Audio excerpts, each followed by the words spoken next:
Hello यो स्वागत आप सभी का मेरे यूट्यूब चैनल स्कूल ट्यूशन गुरुजी में। बच्चों, हम कर रहे थे आपका चैप्टर 1 यानी अध्याय 1 मैटर इन आवर सराउंडिंग्स यानी हमारे आसपास के पदार्थ। और लास्ट वीडियो में हमने पढ़ा था बच्चों चेंज इन स्टेट, या क्या आप बोल लेते हैं जिसे हम अवस्था में परिवर्तन। अवस्था में परिवर्तन।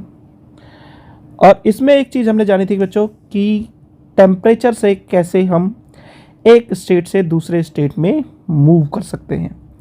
तो उसके कुछ बेसिक कॉन्सेप्ट हैं बच्चों जो हमें ध्यान में रखने हैं जब हम टेम्परेचर की बात कर रहे हैं, चेंज ऑफ इन स्टेट या अवस्था में परिवर्तन की। तो आज उसके 2 बेसिक कॉन्सेप्ट हम पढ़ने वाले हैं बच्चों।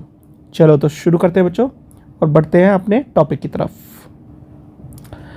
इसमें सबसे पहले आता है बच्चों आपका मेल्टिंग या गलनांक जिसे हम बोलते हैं। इसे फ्यूजन भी कह देते हैं, कई बार संगलन जिसे बोलते हैं बच्चों। तो होता क्या है बच्चों, when a solid is heated the particles begin to vibrate with greater speed and begin to move more freely than at a particular temperature the solids melt and changes into liquid. The process of melting is known as fusion. ठीक है बच्चों, यानी fusion क्यों कह रहे हैं, जो melting का प्रोसेस है उसे हम फ्यूज़न कह रहे हैं, यानी पिघलने की प्रक्रिया को संलयन करते हैं कह रहे हैं।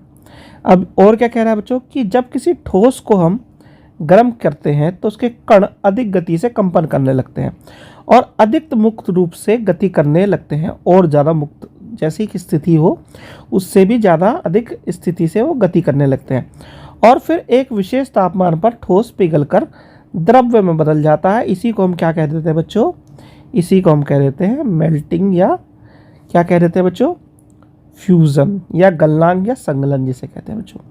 अब बात आती है कि वो टेम्परेचर कौन सा होगा। तो the temperature at which A solid melts it's called is melting point.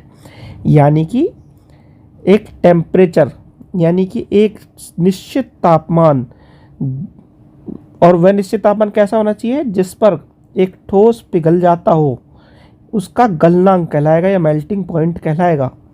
यानी सॉलिड कैसा होगा, सॉलिड जो होगा आपका या ठोस जो होगा आपका वो पिघल करके कैसा हो जाएगा, लिक्विड या द्रव्य अवस्था में बदल जाएगा।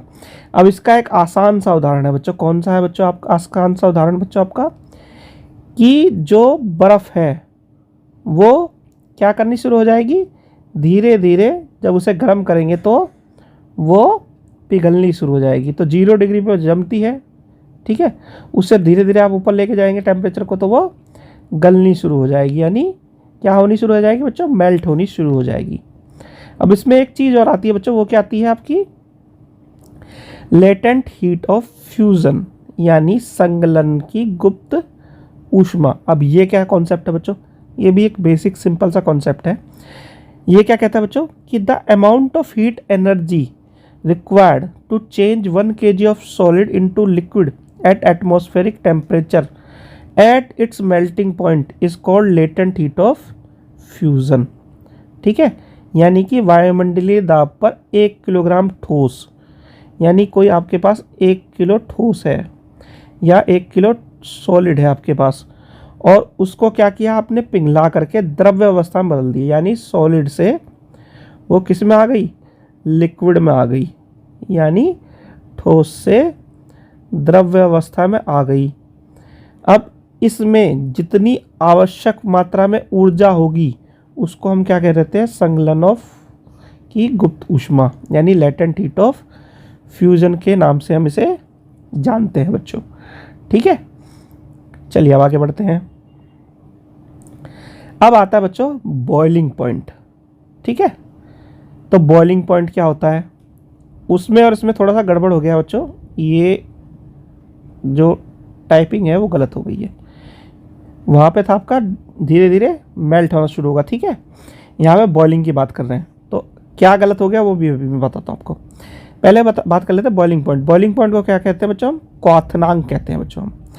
तो होता ही है बच्चों कि when a liquid is heated its particles begin to move even faster then at a particular temperature the liquid begins to boil and changes into gas. यानी बच्चों हो क्या रहा है, पहले तो एक चीज़ समझ लीजिए, मेल्ट होने का मतलब है कि सॉलिड यानी ठोस से लिक्विड या द्रव्य अवस्था में परिवर्तन, और लिक्विड से गैस या गैस, हिंदी में भी गैस ही कहते हैं, अवस्था में परिवर्तन को हम क्या कह लेते हैं, बॉइलिंग पॉइंट कह लेते हैं। तो हो क्या रहा है आपकी, when a liquid is heated its particles begin to move even faster then at a particular temperature the liquid begin to boil and changes into gaseous और वेपर। ठीक है, यानी कि जब किसी द्रव्य को गर्म किया जाता है तो उसके कण और भी तेजी से गति करने लगते हैं और फिर एक विशेष तापमान पर द्रव्य उभरने लगता है और गैस वाष्प में बदल जाता है। यानी कि वहाँ पे क्या हुआ, मेल्ट होना शुरू हुआ, यहाँ पे क्या हुआ, उबलना शुरू हुआ, और वहाँ पे क्या हुआ, सॉलिड से लिक्विड में चेंज हुआ, यहाँ पे क्या होगा, लिक्विड से गैस में या वाष्प में बदलना शुरू होगा। इसी जो फिनोमिनन है, बल्क फिनोमिनन को हम क्या कहते हैं, liquid boils to changes into vapour.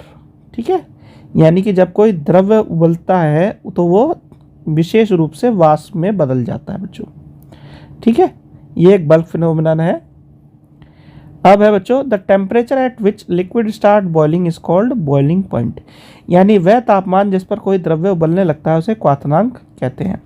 तो इसे हम दिखाते हैं बच्चों 100 डिग्री सेल्सियस से, किसके लिए, पानी के लिए। अब इसमें भी एक बेसिक कॉन्सेप्ट आता है बच्चों, क्या आता है जरा देख लेते हैं। वो आता है बच्चों आपका लेटेंट हीट ऑफ वेपोराइजेशन, यानी वाष्पीकरण की गुप्त ऊष्मा। तो यहाँ पे भी 1 kg वाला कॉन्सेप्ट है। कॉन्सेप्ट क्या है बच्चों, कि the amount of heat energy required to change 1 kg of liquid into gas at atmospheric pressure at boiling point is called latent heat of vaporisation. ठीक है, यानी वाष्पीकरण की गुप्त ऊष्मा क्या कहलाती है, कि किसी द्रव्य के 1 किलोग्राम की उसके क्वथनांक पर वायुमंडलीय दबाव पर गैस में बदलने के लिए आवश्यक ऊष्मा या ऊर्जा की मात्रा को हम वाष्पीकरण की गुप्त ऊष्मा कहते हैं। ठीक है बच्चों, तो वहाँ पे क्या था बच्चों, लेटेंट हीट ऑफ फ्यूजन था, वहाँ वेपोराइजेशन की जगह वहाँ था फ्यूजन या संगलन। और यहाँ क्या है बच्चों, यहाँ पे है वाष्पीकरण। वहाँ पे क्या हो रहा था, ठोस से द्रव्य अवस्था में यानी सॉलिड से लिक्विड में चेंज हो रहा था। यहाँ पे क्या हो रहा है बच्चों, जो लिक्विड है उससे गैसियस स्टेट में चेंज हो रहा है। अब एक छोटा सा कॉन्सेप्ट और देख लेते हैं बच्चों, कि जो सॉलिड है वो कोल्ड होगा तो उसका मूवमेंट धीरे धीरे बढ़ेगा, जब उसे हम गर्म करेंगे तो उसके जो मॉलिक्यूल्स है, जैसा कि मैंने बताया था, वो अलग अलग बिखरते चले जाएंगे और धीरे धीरे अलग होते चले जाएंगे। लिक्विड में अगर हम करें कि कोल्ड हो, थोड़ा सा ठंडा हो, तो वो पास पास तो होंगे लेकिन थोड़ी दूर दूर होंगे। जैसे ही उसे और गर्म करेंगे हम, तो वो एकदम तेज़ी से बाहर की साइड में भागना शुरू कर देंगे और वो भी अलग अलग हो जाएंगे बच्चों। ठीक है बच्चों, तो बच्चों आज की टॉपिक हो गया कंप्लीट, और आपकी आज की क्लास भी। आशा करता हूँ आपको वीडियो अच्छी लगी होगी। अगर वीडियो अच्छी लगी हो तो चैनल को सब्सक्राइब करें, वीडियो को लाइक करें, शेयर करें। Thank you.